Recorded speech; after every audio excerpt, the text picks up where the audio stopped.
37장 1절부터 10절까지 1절부터 10절까지 교독하겠습니다. 여호와께서 권능으로 내게 임재하시고 그의 영으로 나를 데리고 가서 골짜기 가운데 두셨는데 거기 뼈가 가득하더라. 나를 그 뼈 사방으로 지나가게 하시기로 본즉 그 골짜기 지면에 뼈가 심이 많고 아주 말랐더라. 그가 내게 이르시되 인자야 이 뼈들이 능히 살 수 있겠느냐 하시기로 내가 대답하되 주 여호와여 주께서 아시나이다. 또 내게 이르시되 너는 이 모든 뼈에게 대언하여 이르기를 너희 마른 뼈들아 여호와의 말씀을 들을지어다. 주 여호와께서 이 뼈들에게 이같이 말씀하시기를 내가 생기를 너희에게 들어가게 하리니 너희가 살아나리라. 너희 위에 힘줄을 두고 살을 입히고 가죽으로 덮고 너희 속에 생기를 넣으리니 너희가 살아나리라. 또 내가 여호와인 줄 너희가 알리라 하셨다 하라.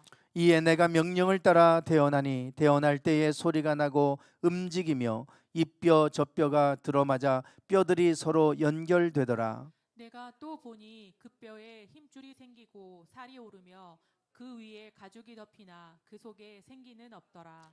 또 내게 이르시되 인자야 너는 생기를 향하여 대언하라. 생기에게 대언하여 이르기를 주 여호와께서 이같이 말씀하시기를 생기야 사방에서부터 와서 이 죽음을 당한 자에게 불어서 살아나게 하라 하셨다 하라. 이에 내가 그 명령대로 대언하였더니 생기가 그들에게 들어가매 그들이 곧 살아나서 일어서는데 극히 큰 군대더라. 아멘. 우리가 지난주에 다니엘에 대해서 말씀을 나누었습니다. 북이스라엘과 남유다, 이스라엘의 역사를 보면 참 간단합니다.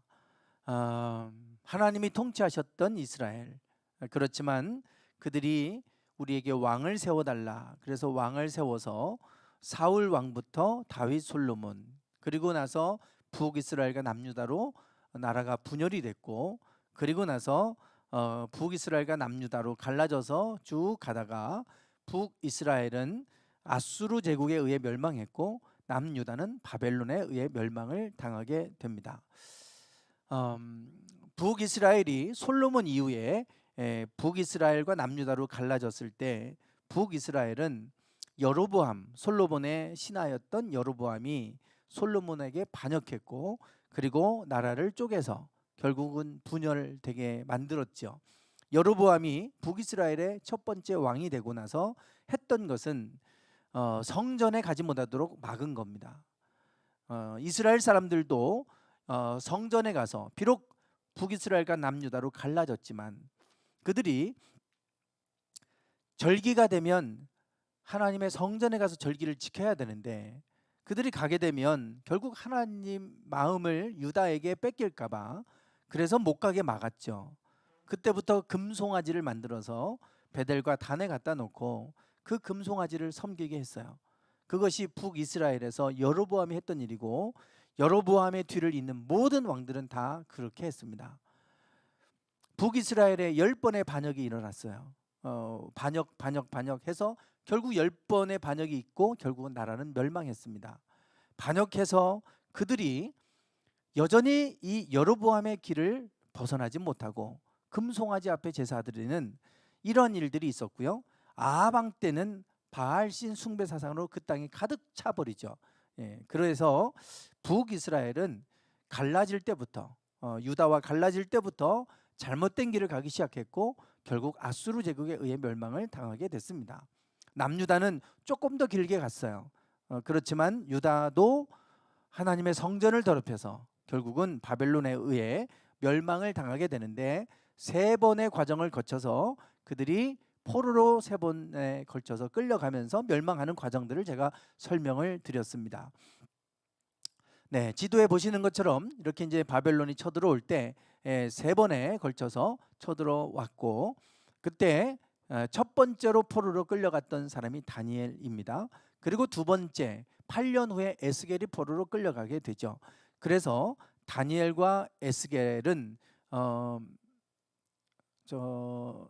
에스겔에서 멸망까지 17로 됐는데 11년이에요. 11년. 다 해서 19년이에요. 다니엘과 에스겔은 동시대 사람입니다. 동시대 사람이고 지금 유다가 멸망하기 전에 에스겔은 멸망하기 11년 전에 포로로 끌려갔고 다니엘은 멸망하기 19년 전에 포로로 끌려갔어요. 그래서 바벨론 땅에서 활동을 하는 것인데 다니엘은 왕족이나 아니면 고위 귀족 출신이기 때문에 아마 제가 볼 때 왕족에 가까울 겁니다. 그래서 느부갓네살의 왕궁에 가서 그 학문을 배우게 하고 그 지도자로서 이 대우를 받게 되죠. 우리가 주일날 그 말씀을 나눴는데 그래서 우리가 지난주에는 다니엘에 관한 이야기를 쭉 나눴어요. 오늘은 이제 에스겔에 관한 얘기를 할 겁니다. 에스겔 그리고 나서 이제 멸망하죠. 그랬다가 70년이 지나서 포로에서 또 세 번에 걸쳐서 돌아오게 됩니다. 첫 번째는 스룹바벨이 돌아와서 성전을 재건했고 두 번째는 에스라가 돌아와서 율법을 재건하고 세 번째는 느헤미야가 돌아와서 성벽을 재건하는 그리고 말라기에서 구약은 끝납니다. 그래서 학개, 스가랴, 말라기 이러잖아요. 학개와 스가랴도 포로에서 돌아와서 그들이 성전을 짓다가 중간에 멈춰지게 되는데 그때 학개와 스가랴는 하나님의 성전을 져야 된다. 이거를 외친 선지자들이에요. 너희 집만 짓지 말고 성전을 먼저 우선을 져야 된다. 이래서 학개, 스가랴 선지자가 외쳤고 중단된 그 성전을 다시 완공하는 그래서 성전 재건하는데 앞장섰던 선지자가 학개와 스가랴 그리고 이제 에스라가 돌아오고 느헤미야가 돌아오고 그러면서 유다 공동체를 세워가는 이야기가 나옵니다. 그리고 나서 이제 말라기로 구약은 끝이 나죠. 이제 우리가 구약의 끝 지점으로 지금 가고 있는 거예요. 근데 이스라엘의 역사가 복잡한 것 같지만 지금 말씀드린 것처럼 이렇게 아주 간단하게 단순해요. 하나님을 잘 섬겼다는 하나님이 그 땅을 부욕해 하셨고 평화롭게 하셨어요. 그러나 하나님을 떠나가면 그 땅이 황폐화됐고 망했어요. 그게 이스라엘의 역사입니다. 그거는 지금의 역사도 똑같습니다. 그 성경 전체가 그것을 말해주고 있어요. 우리가 지난주 다니엘에 관한 얘기를 했는데 다니엘은 포로로 끌려갔지만 사실 포로가 아니었죠. 볼모로 끌려갔지만 그곳에서 총리가 되는데 이 총리도 왕이 4번이나 바뀌고 제국이 바뀌어도 여전히 총리의 역할을 했어요.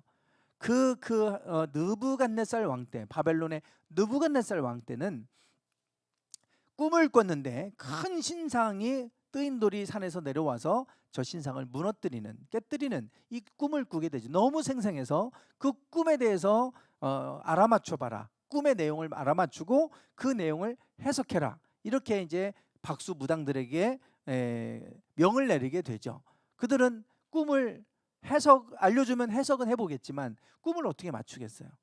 그래서 아무도 못할 때 다니엘이 이것을 그대로 그가 본 꿈을 다 말했고 해석까지 해줬습니다. 이것에 감동을 받고 하나님을 찬양하고 느부갓네살이 다니엘을 모든 사람들보다 어른으로 삼았더라. 그래서 총리의 자리에 오르게 되는 이야기를 보게 됩니다. 그래서 느부갓네살 왕 때도 총리가 됐고요. 바벨론의 마지막 왕 벨사살 왕 때도 그때도 손이 나타나서 이렇게 글씨를 쓰게 되는데 메네메네 데겔 우바르신이라고 하는 이 글씨를 이제 아무도 해석을 못하는데 다니엘을 불러다가 해석을 하게 했고 다니엘이 해석했을 때 다니엘을 높이 들어서 또 총리로 세우는 그래서 벨사살 왕 때도 총리가 됐고요. 바벨론이 멸망할 때 총리는 그건 다니엘이었어요.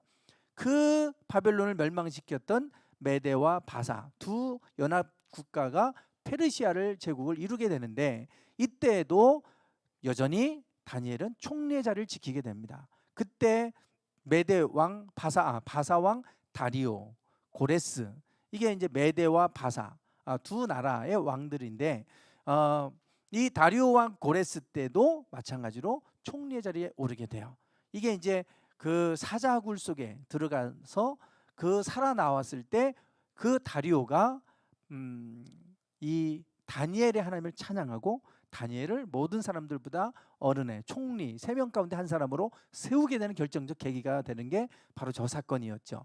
그래서 다리오 때도 고레스 때도 총리의 자리에 오르는 이러한 아주 전무후무한 일들을 보게 됩니다. 그 땅에서 왕후가 등장하지 않습니까? 에스더. 있을 수 없는 일이죠. 이방인 여인이고 소수민족인데 그 볼모로 끌려온 후손이 왕후가 된다. 그 왕후는 나라의 그래도 얼굴 아니겠어요. 그런데 우리나라 대통령의 영분이 될 사람이 외국인이다. 그러면 받아들이기 쉽지 않을 겁니다. 그런데 지금 그렇게 된 거예요. 그러니까 그 바벨론에 끌려갔던 그 후손들이 그냥 포로가 아니라 하나님이 그 땅에서 그들을 존귀하게 세워가고 계셨고 그들을 거룩한 씨로 남겨두셔서 나중에 돌아오게 해서 유다 땅에 다시 심어 놓으시는 그러한 모습들을 볼 수가 있죠. 이 다리오 이렇게 왕들이 바뀌고 정권이 바뀌고 또 제국이 바뀌고 이렇게 해도 다니엘이 총리에 오를 수 있었던 것, 그 1장에서 그것을 말씀해 주고 있습니다. 우리가 지난 주일날에도 이 말씀을 갖고 나눴는데 다니엘은 뜻을 정했다. 그래서 왕의 음식과 그가 마시는 포도주로 자기를 더럽히지 아니하리라 결단했다 이거죠. 그 상황 속에서 자기가 자기 몸을 더럽히지 않겠다고, 하나님 앞에 이 몸을 더럽히지 않겠다. 요셉도 비슷한 얘기를 합니다. 보디발, 자기의 주인 보디발의 아내가 자기를 유혹했을 때 오직 금한 것은 당신뿐이니 내가 어찌 하나님 앞에 득죄하리이까? 내가 어찌 하나님 앞에 죄를 범할 수 있겠습니까? 그러면서 죄를 범하지 않기 위해서 그것을 물리치고 누명을 쓰고 결국 감옥에 들어가지 않습니까? 요셉은 하나님 앞에 정직하고 또 거룩하게 자기를 더럽히지 않으려고, 죄를 범하지 않으려고 노력했고 하나님은 그를 높이 들어 총리로 세워주셨어요. 다니엘도 마찬가지예요. 우리가 뜻을 정하고 비록 죽으면 죽으리라 각오를 가지고 내가 손해보더라도, 내가 비록 이 세상에서 조금 손해보고 희생하더라도 하나님의 뜻대로 내가 살겠다 결단하면 하나님께서 반드시 은혜를 베풀어 주세요. 그래서 자기를 더럽히지 않겠다고 결단하고 뜻을 정하고 환관장에게 구했더니 하나님이 환관장에게 은혜와 긍휼을 얻게 하셨다 그랬잖아요. 뜻을 정하면 뜻을 이루게 하시는 분은 하나님이세요. 그러니까 우리의 힘으로 할 수 없는 일이니까 우리가 뜻을 안 정할 때가 많아요. 그걸 어떻게 해? 그러니까 우리가 결단을 안 해요. 그러나 그 일들은 내가 할 수 없는 일이니까 하나님이 하실 일이에요. 그래서 그 부분에 대해서는 내가 하기를 원합니다. 하나님의 뜻이라면 내가 하겠습니다. 할 수 있도록 도와주세요. 그러면 하나님이 할 수 있도록 도와주세요. 근데 우리가 할 수 없는 일이라고 내가 결단도 안 해버려요. 마음에 정하지도 않아요. 그럼 아무 일도 안 일어나는 거죠. 내가 할 수 있고 없고의 문제가 아니라 하나님이 하기를 원하신다면 하는 거예요. 그러면 할 수 있게 하나님이 은혜를 주세요. 그것이 우리가 믿음으로 사는 길입니다. 믿음으로 산다는 게 그거 아니에요? 내가 생각해보고 가능할 것 같은, 내 힘으로 할 수 있을 것 같으면 하고 내 힘으로 할 수 없을 것 같으면 안 하고, 그게 무슨 믿음입니까? 그건 내 생각대로 사는 거지. 자기 소견에 옳은 대로 사는 것이지 믿음으로 사는 건 그게 아닙니다. 하나님이 하기를 원하신다. 그러면 에스더와 같이 내가 내 생각에 맞지 않아도 죽으면 죽으리이다.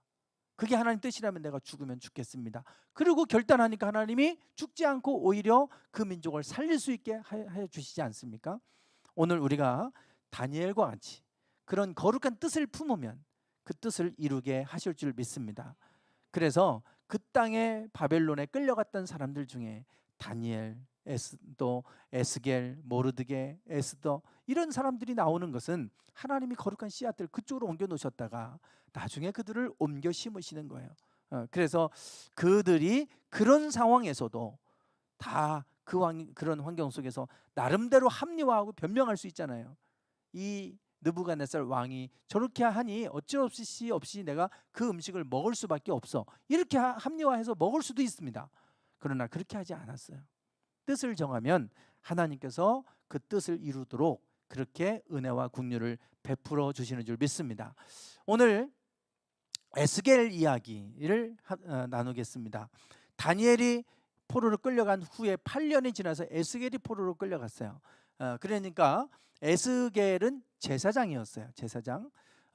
그 에스겔에게 하나님의 영이 임했고 여러 가지 많은 환상들을 보여주셨습니다. 그래서 에스겔서를 우리가 새벽에 말씀을 나누고 있어요. 하나님이 그 땅에서 심판하실 것도 말씀해 주셨고, 왜 그 땅을 하나님이 그렇게 황폐하게 진노하시고 심판하시는지, 그들의 죄가 무엇인지 다 보여주셨어요. 아마 우리가 하나님 앞에 심판대 가면 우리가 하나님 앞에 범한 죄악들이 다 드러날 겁니다. 그럼 너무 부끄럽고 수치스러울 거 아니에요. 우리는 그런 죄에 대해서 숨기고 싶은 마음이 있어요. 그러나 하나님 앞에 다 드러날 거예요. 그런데 그 죄를 하나님이 오늘 그 죄를 너희가 담당하리라. 오늘 새벽에 그 말씀 나눴잖아요. 너희가 그 죄를 가지고 가라. 이게 가장 큰 심판이죠. 우리의 죄를 씻어주시면, 없이 해주시면 그 죄가 사라지기 때문에 하나님 앞에 서도 하나님 기억도 안 해주시잖아요. 기억하지 않겠다고 그랬어요, 하나님이. 그러니까 그것이 아니면 다 드러나니까 얼마나 부끄럽고 얼마나 수치스럽고 그러겠습니까? 그런데 하나님이 우리 가운데 그 죄악들을 이제 다 씻어주시, 용서해 주시는 거니까 의롭다 칭해 주셔서 우리가 하나님의 자녀로 하나님 나라에 들어가는 거예요. 그게 하나님의 우리에게 주시는 구원의 은혜 아니겠습니까?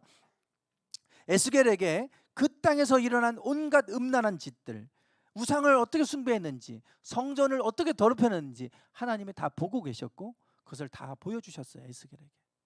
그들은 모를 거라고 생각했겠죠. 하나님 다 보여주셨어요. 그리고 나서 하나님이 에스겔 이제 후반부로 가면, 에스겔은 저 바벨론에 지금 포로로 끌려가 있습니다. 그럼 나중에 그 후손들이 다시 돌아와야 될 거 아니에요. 그 땅에 바벨론에 가 있는 그 후손들에게 에스겔이 그들에게 주신 말씀을 전하는 거예요. 예레미야는 유다 땅에 남겨진 자들을 위해서 회개할 것을 촉구하면서 예레미야 선지자는 활동하고 있고요. 저 바벨론에서는 에스겔과 다니엘이 활동하고 있는 거예요. 그러니까 거의 지금 동시대지만 장소가 달라요. 예레미야는 그 땅에 남겨진 유다 백성들을 향하여 외치고 있는 것이고, 에스겔 선지자는 그 땅에 포로로 끌려가 있는 그들과 그 후손들을 위해서 말씀을 전하는 거예요. 그래서 너희들이 앞으로 그 땅에 돌아가면 너희는 이렇게 살아야 된다. 그것을 가르쳐 주시고 있는 겁니다. 그 여러 가지 환상 중에 뒤에 가면 그 유명한 두 가지 환상이 나오죠. 그 중에 하나가 오늘 마른 뼈 환상이고, 또 하나는 성전에서 생수가 흘러나오는 그 환상입니다. 성전에서 생수가 흘러나와서 그 흘러가는 물들이 흐르는 곳마다 살아나는 솟원케 되는 성전의 회복에 관한 말씀을 주고 있죠. 즉 하나님이 때가 되면 그들을 다시금 유다 땅으로 인도해 들으실 텐데, 그때가 되면 그들을 하나님의 군대로 내가 세워주겠다. 그리고 그 타락하고 더럽혀진 성전, 그래서 다 무너뜨린 성전을 다시 짓고 다시 하나님의 영광이 임하는 성전으로 내가 세우겠다. 이거 보여주신 거예요. 즉 하나님은 그 일을 하기를 원하시는 거죠. 이 두 가지가 우리 신앙생활에 있어서 가장 중요한 부분입니다. 그래서 창세기부터 우리가 쭉 말씀을 이렇게 쭉 지금까지 여기까지 왔는데요. 하나님의 전지를 창조하시고 노아 때 물로 홍수로 심판할 때까지 그 창세기 1장부터 11장까지 그 얘기가 쭉 나오잖아요. 근데 거기에 나오는 하나님이 천지를 창조하셨을 때 하나님 보시기에 심히 좋았던 세상이 왜 자꾸만 저주를 받아서 땅이 혼돈에 빠져가는지, 무질서 속으로 가는지, 두 가지가 무너졌기 때문에 그렇다고 하는 것을 우리는 앞에서 계속해서 반복적으로 나눴어요. 하나는 불순종, 하나님의 말씀에 먹지 말라고 했던 선악과를 먹어서 불순종해서 그 땅이 저주를 받아서, 그래서 가시덤불과 엉겅퀴를 내기 시작하고, 그래서 땀을 흘려야 소산물을 먹게 되는 그런 일을 겪잖아요.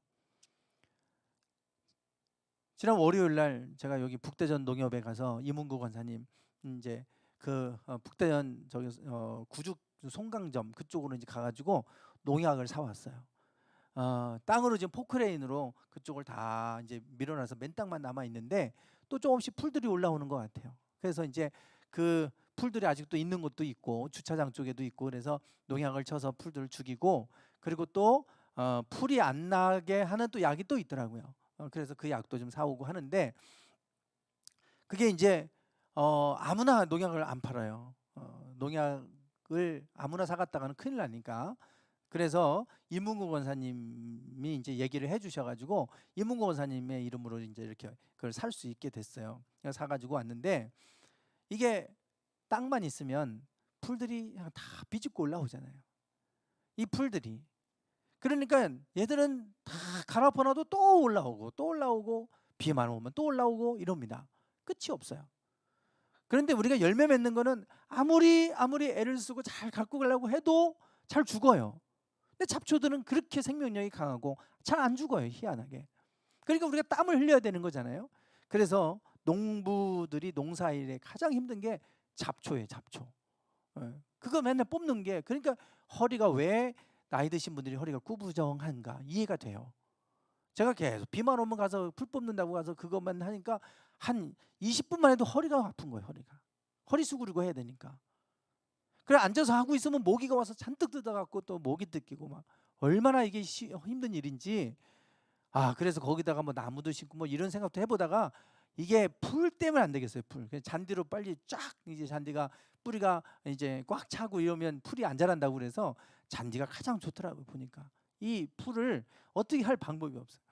이게 하나님의 말씀에 불순종하고 나서 인간들이 노력하고 땀 흘려야 소산물 얻게 되는 이런 일이 생긴 거예요.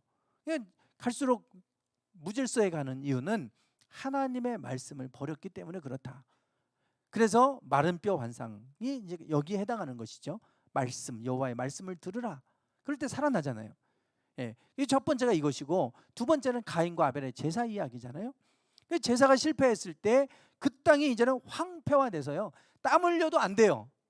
더 이상 효력을 주지 않아요. 사막화됩니다. 이게 지금 오늘날 우리 세상이에요. 다 무너지고 있죠.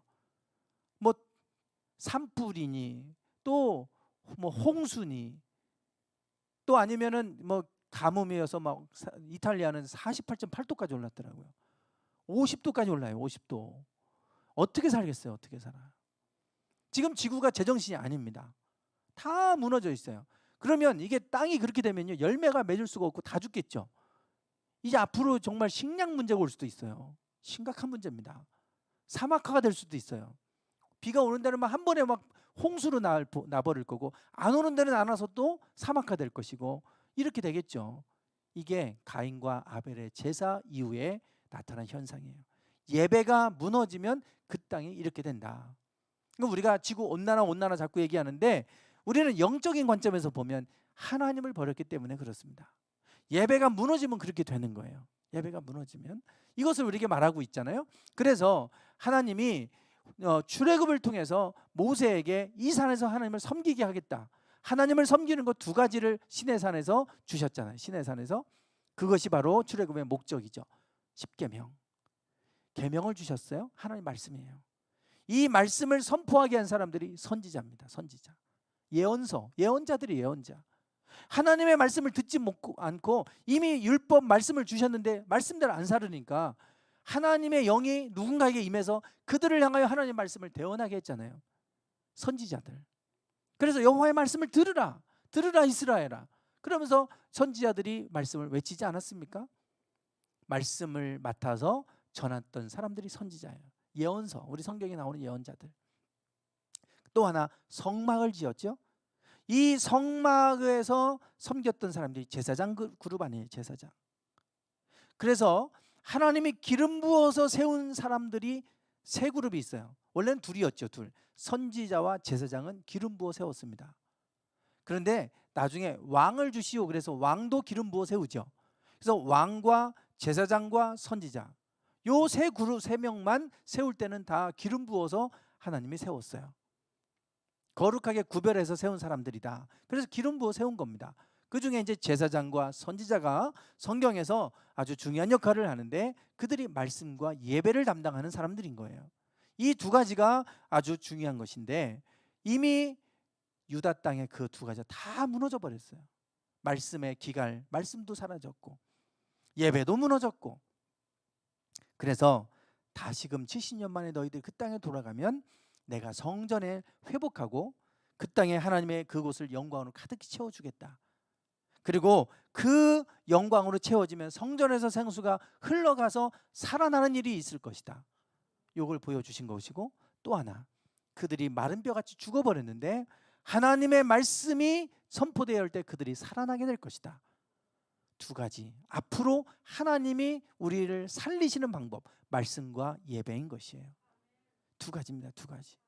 다른 것이 아니라, 그래서 어떤 일이 있어도 이 두 가지가 우리에게 있어 가장 중요한 부분이에요. 안타깝게도 말씀이 무너진 지 한참 됐습니다. 한국 교회 안에. 미국은 이미 성경을 지금까지 한 번도 일독 못했다는 분이 대다수입니다. 대다수. 깜짝 놀랐어요. 미국에 제가 가서 형과 이렇게 얘기하다가, 형이 감리사로 있으니까 많은 목회자들을 만나잖아요. 성경을 목회자들, 목사들도 한 번도 일독 못하는 목사들이 대부분입니다. 제가 한때 막 매달 성경 일독씩 할 때, 그때 1년에 8독까지 한 적, 그 얘기를 형하고 했더니 그 얘기를 하니까 다 놀라는 거예요. 자기는 여태까지 평생 동안 1독도 못했는데 어떻게 1년에 8독을 하냐고 막.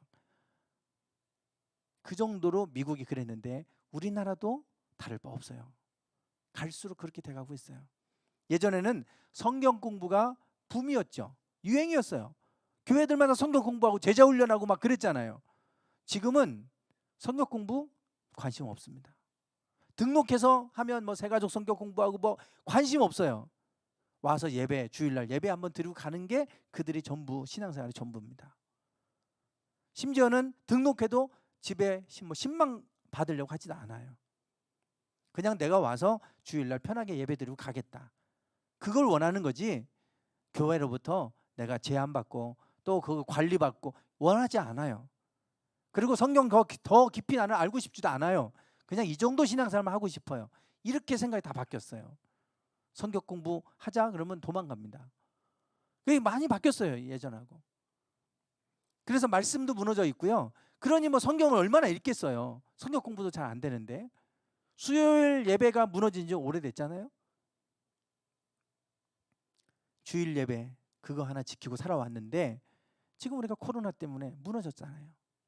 이제는 주일 예배 집에서 드려도 된다고 생각이 바뀌니까 이제 안 오잖아요. 문제는 안 오는 걸로 끝나는 게 아니라 신앙이 무너진다는 것입니다. 이 두 가지가 무너지면 안 되는데 하나님이 이 두 가지를 통해서 우리를 살게 하겠다고 하는데 이게 안 되니까 다 죽어가는 거예요. 그래서 에스겔에게 이 두 가지 환상을 보여주신 거예요. 이 두 가지 환상은 우리의 신앙생활, 영적 생활에 가장 중요한 것이기 때문에 에스겔에게 이 환상 보여주셨습니다. 오늘 그 중에 첫 번째 마른 뼈 환상에 관한 얘기를 좀 하겠어요. 마른 뼈 환상. 네, 하나님께서 에스겔을 깊은 골짜기로 데려가셨어요. 거기에 골짜기로 갔더니 뼈가 가득히 있었습니다. 그 많은 뼈들을 보여주셨어요. 그리고 나서 그 뼈를 보니까 골짜기에 뼈가 얼마나 많은지 심이 많았다. 그리고 아주 말랐다. 이미 뼈가 마른 지 오래됐다는 얘기예요. 말랐다는 얘기는 죽은 지 오래됐다는 얘기입니다. 죽은 지 오래됐다. 그런데 이 뼈들을 뭐라고 했냐면 11절에 가면 소망을 잃어버린 이스라엘 백성이다. 즉 이스라엘 백성의 영적 상태를 보여준 겁니다. 살아있는 것 같지만 영적으로는 죽은 지 오래됐다는 거예요. 우리가 지금 알아야 될 것은 우리는 영적 존재입니다. 우리가 죽으면 죽는 걸로 끝나지 않잖아요. 우리는 영적 존재이기 때문에 우리 영으로 하나님과 교통하고 영으로 우리는 하나님 나라에서 새로운 형상으로 변화돼서 그래서 하나님의 나라에 우리는 들어가서 살아가게 될 겁니다. 중요한 건 우리가 영이에요. 영이 죽었다는 거예요. 영이 영적으로. 하나님 보여주신 거예요. 에스겔에게. 그들의 영적 상태를 다 보여주신 거예요. 그러니까 우리의 영적 상태를 우리는 보면 몰라요. 그런데 하나님 앞에 가면 영적 상태가 다 드러날 거 아니겠습니까? 언젠가 어떤 목사님이 그래요. 교회 장로님이 암에 걸려서 너무 고통당하다가 돌아가시는데 임종하기 전에 그 장로님이 너무나 고통스러워서 그랬는지는 모르겠지만 막 하나님을 저주하고 욕하고 그러고 돌아가시더라 이거예요. 너무 충격을 받았다고. 교회 다니실 때는 그래도 신앙생활 잘했으니까 장로님이 됐을 거 아니에요. 그런데 돌아가실 때 보니까 어떻게 하나님을 저렇게 부인하고 하나님을 저주까지 하면서 저렇게 돌아가실 수가 있을까? 정말 암 때문에 고통스러워서 이걸 그랬다고 그냥 이해하고 넘어갈 수 있는 일인가?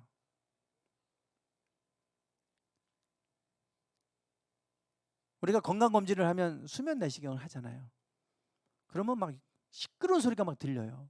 뭐 어떤 사람은 막 욕을 해요. 그래서 혹시 나도 수면 내시경 하면 나도 저런 얘기가 나올까?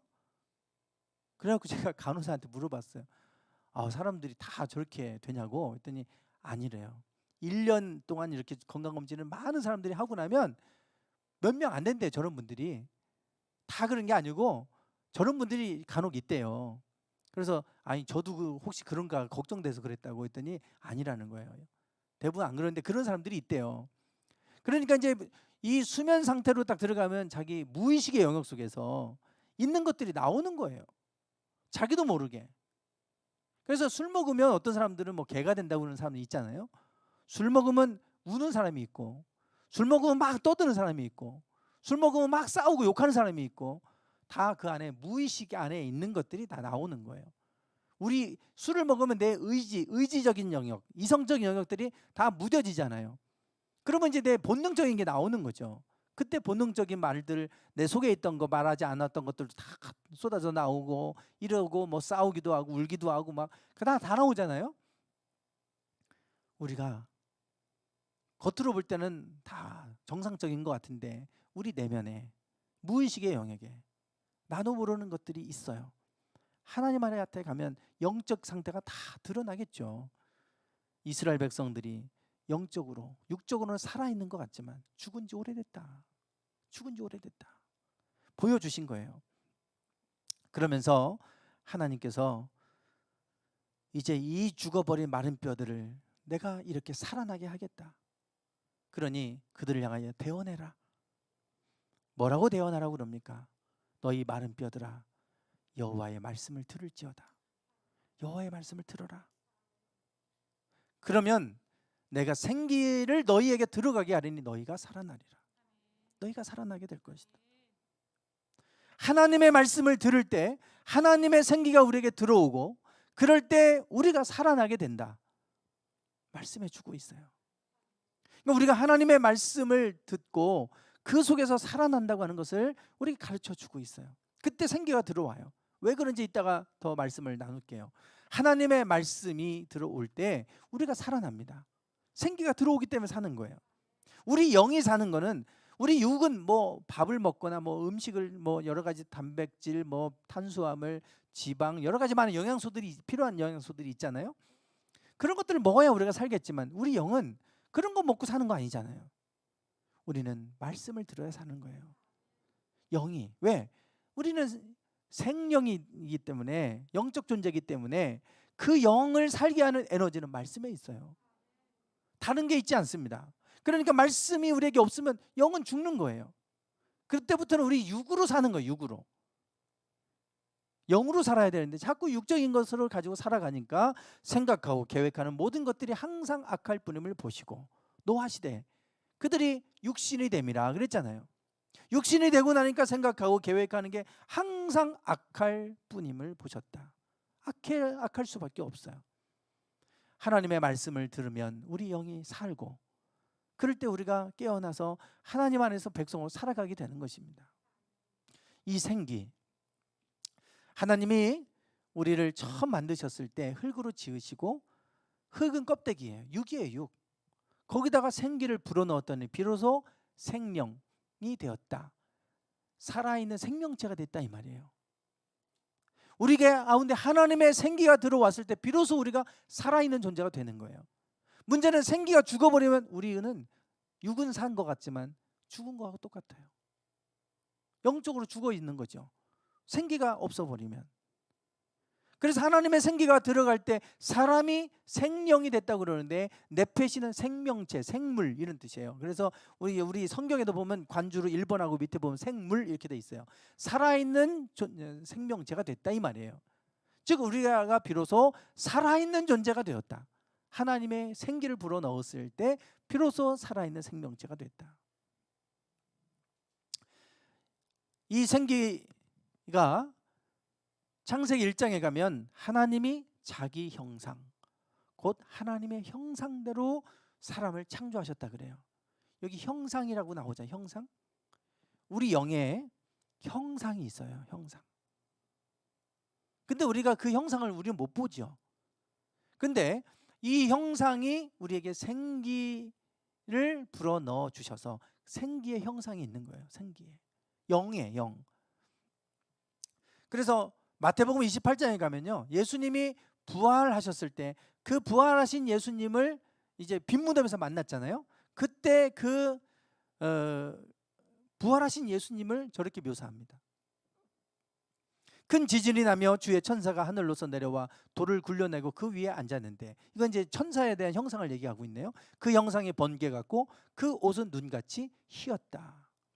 그 형상이 번개처럼 잘 상상이 안 가는데 너무 환하고, 그 형상이 번개같이 보일 정도로 그랬다는 거 아니에요? 15장 고린도전서 15장에 가면 부활에 관한 얘기를 합니다. 근데 우리가 부활하는데 죽은 자가 다시 살아나면 이 껍데기 그대로 가느냐, 하나님 앞에? 그렇지 않다는 거죠. 우리가 흙에 속한 자의 형상을 입은 것처럼 하늘에 속한 자의 형상을 입게 될 것이다. 우리의 형상이 이 얼굴, 눈, 코, 입 이런 모습으로, 이 육체를 가진 이 모습으로 부활하는 게 아니라 우리의 영이 부활하는데 그때는 하늘에 속한 형상으로 변화돼서, 그래서 우리가 부활의 몸을 입고 우리는 하나님 나라에 간다. 이것을 말하는 게 고린도전서 15장이에요. 즉 우리의 영에도 형상이 있다. 형상이 있다. 그 형상이 결국은 우리에게 생기가 들어올 때 그 영이 살고 그 생기가 우리 안에 들어오므로 영적으로 우리가 살아나서, 그래서 그들이 일어나서 서는데 그게 큰 군대를 이루었다. 이렇게 말씀하고 있어요. 예전에 물은 답을 알고 있다라고 하는 것을 제가 몇 번을 말씀을 드렸잖아요. 저게 아주 전 세계적으로 센세이션을 일으켰던 책이 한참 됐죠. 저 책이 나온 지가. 눈의 결정체를 보면 결정의 모양이 다 다르다는 거예요. 그거에 착안을 해서 이분이 물을 저렇게 그냥 얼려서 한번 결정체를 찍어본 거예요. 그리고 혹시 고맙습니다, 뭐 바보 이런 식으로 해가지고 저 물을 얼려서 글씨를 저기다 써서 붙여놓기만 하고 1시간 정도 지나서 얼려가지고 그 물을 결정체를 찍어봤을 때 저게 고맙습니다 할 땐 저렇게 아름다운 결정체가 맺히는데 바보라고 쓴 물은 결정체가 맺히지 않더라. 주로 그런 내용입니다. 음악도 그렇고 기도했을 때 물이 결정체가 맺히는지 안 맺히는지 여러 가지 조건과 상황에서 물을 가지고 실험을 해서 그 찍혀진 사진을 거기다 쭉 올려놓은 책이에요. 그런데 어떻게 물이 그걸 아는지, 우리 단어를 어떻게 아는지, 고맙습니다, 바보 이걸 어떻게 아는지 그거에 따라서 반응하더라, 이런 거예요. 물이 우리가 볼 때는 형체가 없이 다 똑같은 것 같잖아요. 그 안에 얼려서 보면 결정체 모양이 다 다르다는 거예요. 마찬가지로 사람의 영의 모습은 다 달라요. 영이 아름다운 사람이 있고 영이 악한 사람이 있고 다 달라요. 하나님 앞에 가면 영의 형체가 없는 사람이 있을 거예요. 저렇게. 그러나 어떤 사람은 영이 너무 아름답잖아요. 영이 너무 아름답고 아까 그 천사 형상을 보니까 번개처럼 너무나도 환하게 그 밝게 빛나는 번개같이 그런 모습으로 형상이 보여지고 흰 옷 입은 사람처럼 우리의 영이 그런 모습으로 되는 사람이 있지만 어떤 영은 형체도 없는, 죽어서 그런 모습이 되겠죠. 우리가 하나님 앞에 설 때 아름다운 형상으로 우리의 영이 하나님 앞에 가기를 원하신다면 우리 영을 아름답게 살게 하는 것은 두 가지예요. 그 중에 하나가 말씀입니다. 말씀. 그게 말씀, 여호와의 말씀을 들을지어다. 그러면 너희들에게 생기가 들어가게 될 것이고 너희가 살아나리라. 우리 영을 아름답게 회복시키는 것은 하나님의 말씀입니다. 그 이유는 디모데후서 3장 16절에 말씀하고 있어요. 같이 한번 읽어보실까요? 시작. 모든 성경은 하나님의 감동으로 된 것으로 교훈과 책망과 바르게 함과 의로 교육하기에 유익하니. 아멘. 모든 성경은 하나님의 감동으로 됐다. 원어로 보면 데우 푸뉴스토스라고 되어 있습니다. 이게 합성어예요. 데우스 하면 하나님이에요, 하나님. 그리고 푸뉴스토스, 이거는 형용사적인 거 뭐 이렇게 여러 가지 변화를 한 건데 푸네오라고 하는 단어에서 변형된 겁니다. 푸네오는 하나님이 생기를 후 불어넣다, 불다 이 뜻이에요. 불다. 그러니까 하나님이 우리에게 생기를 불어넣는다고 할 때 저 푸네오예요. 후 불어넣는 이게 푸네오입니다. 그러니까 하나님이 우리에게 영을 불어넣어 주신 것으로 이 말이에요. 즉 모든 성경은 하나님의 영이 불어넣어져서 된 것으로 이 말이에요. 하나님의 말씀에 하나님의 영이 깃들어 있다 이거예요. 그래서 그 말씀을 우리가 들으면 하나님의 생기가 들어와서 사는 겁니다. 우리 영을 아름답게 살아나게 하는 건 하나님의 말씀이에요. 다른 것 없어요. 우리가 영을, 얼굴을 아름답게 하려면 성형수술도 할 것이고 화장도 할 것이고 여러 가지 하겠지만 영을 아름답게 하려면 뭘 할 수 있겠어요? 말씀을 들어야 됩니다. 왜냐하면 우리는 영적 존재고 영, 하나님의 말씀 안에 영이 깃들어 있기 때문에 말씀을 읽거나 말씀을 듣거나 그러면 우리 영이 살아나는 거예요. 생기가 들어와서. 그럴 때 우리 영은 아름답게 변화됩니다. 오늘 우리가 하나님의 말씀을 늘 가까이 하고 에스겔에게 보여주신 환상처럼 여호와의 말씀을 듣고 또 말씀을 묵상하고 주야로 묵상하라고 여호수아에게 명했던 것처럼 항상 그 말씀 안에 있을 때 그 말씀이 우리 영을 새롭게 하고 그 말씀이 우리 영을 아름답게 살아나게 할 줄 믿습니다.